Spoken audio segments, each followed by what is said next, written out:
उस माँ को आधी रात के 3 बजे अचानक एक सपना आया। वह चौंक कर उठ गई।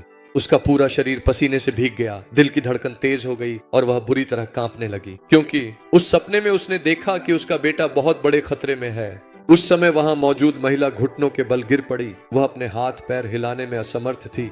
उसने हाथ जोड़कर भगवान से प्रार्थना की, अरे बाप रे, मुझे सपना आया कि मेरा बेटा खतरे में है। मेरा बेटा पढ़ाई के लिए दूसरे इलाके में गया।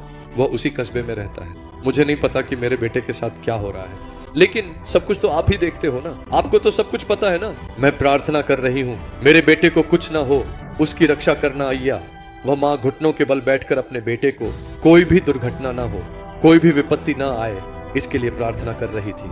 ऐसे प्रार्थना करते समय जब उसने ईश्वर की उपस्थिति का अनुभव किया तो उसके भीतर का तनाव कम हो गया, दबाव कम हो गया और उसे शांति मिली।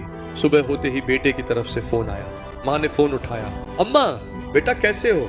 माँ मैं तो मर ही जाता। क्या हुआ बेटा? मैं हॉस्टल में सो रहा था ना, हमारा हॉस्टल जल गया माँ। मेरे साथ रहने वाले कई दोस्त राख हो गए माँ।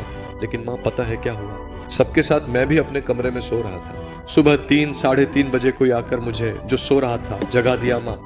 उठ उठ कहकर मुझे झकझोर कर जगा दिया माँ। जाग कर देखा तो चारों ओर आग थी माँ। बिल्कुल पास में खिड़की थी। उस खिड़की को खोलकर पाइप का सहारा लेकर जल्दी जल्दी नीचे उतर गया माँ। मुझे नहीं पता माँ कौन आकर मुझे जगाया। अगर तुमने इस तरह दरवाजा ना खटखटाया होता तो तुम मुझे ढूंढ लेती, है ना माँ? क्या तुम जानते हो कि उस माँ ने आंखों में आंसू लिए क्या कहा? अरे बाप रे, रात को तुम्हें जगाने वाला कोई और नहीं, स्वयं प्रभु यीशु मसीह थे। माँ तुम इतनी पक्की तरह से कैसे कह सकती हो कि प्रभु यीशु मसीह ही आए थे? रात को ठीक 3 बजे मुझे एक सपना आया। उस सपने में तुमने दिखाई देकर कहा कि तुम खतरे में हो।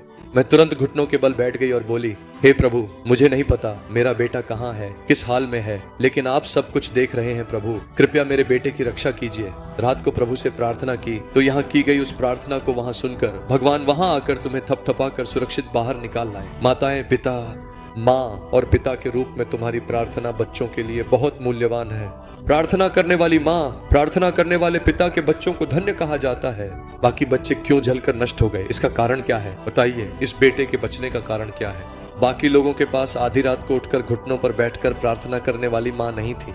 इस युवक के पास ऐसी माँ थी। उस माँ की प्रार्थना ने बेटे के लिए क्या किया? उसे बचा लिया। आज तुम्हारे बच्चों के लिए प्रार्थना करने वाली माँ और पिता चाहिए।